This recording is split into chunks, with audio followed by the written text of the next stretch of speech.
now to the growing controversy over Donald Trump's comments about the judge on his Trump University case. Senator Marco Rubio, the latest to weigh in, saying this, quote, "It's offensive. He should stop saying it. He's wrong. The judge is an American. This is a tough decision for a lot of Republicans to make because, on the one hand, you don't want Hillary Clinton to win, and he truly is the only way to stop that. On the other hand, you have something like you've seen today in the last few days." Joining me now, Alex Conant. He is the former Rubio Communications Director and a political consultant at Firehouse Strategies, now a new company that you went to after Rubio dropped out. Great to have you back on The Real Story. So here we go again. You're a communications expert. If you could advise Donald Trump, what would it be? I would advise him to stop talking about Trump University and the judge overseeing the civil suit. And I'd advise him to start talking about what he would do if he was president. Look, we've changed from a different phase of the campaign. People are not looking at him as a celebrity and a businessman any longer. They're looking at him as a potential president. And they don't know what a potential president Trump would do if he was president. And so he needs to fill in that picture, and he needs to do it quickly, because I guarantee you, once Hillary Clinton wins the nomination tonight, the next thing she's going to do is try to fill in that picture for Trump. Right. Okay. Now, Marco Rubio had said that he would support Donald Trump, and he's supposedly on this short list for possible VP. But now he said this about the convention, quote, "I may not be asked to speak, but if I am at a convention or any Republican gathering for that matter, what I would communicate is the things I believe in. I've never said I would stand and speak on behalf of someone else's agenda. I would speak about the things I believe in, etc." Is that a message to Trump?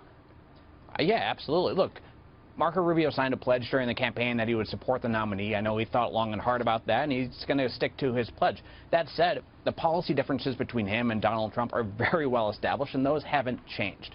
Donald Trump hasn't changed his policies. Not that we would expect him to change his policies, but Marco has every right to disagree with the nominee's policies. And if asked to speak at a convention, I would expect that Marco would make those differences very, very clear. Marco strongly believes that we need to embrace the next generation of conservatism. We need reforms similar to what Paul Ryan was talking about this morning that will help more Americans achieve the American dream than ever before.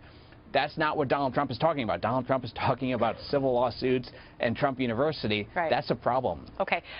You are now continuing on in the communications business. One thing for sure is that Donald Trump has changed the way in which you would advise people to do campaigns, because the teleprompter speech and the 30-second perfect commercials, people aren't going to be interested in that anymore after Donald Trump, are they? No, that's exactly right. Two of my colleagues from the campaign, Terry Sullivan and Will Hawley, and I started a new firm called Firehouse Strategies that will help candidates and help organizations communicate in the 21st century. We recognize that the way people receive information today is really different than it was just 5 years ago. I've been involved in every presidential campaign for the last decade, and it was remarkable how different this one was in the way people receive information. That means people need to communicate differently. They definitely do, but will Hillary Clinton be able to break through Teflon Trump? No other Republican did.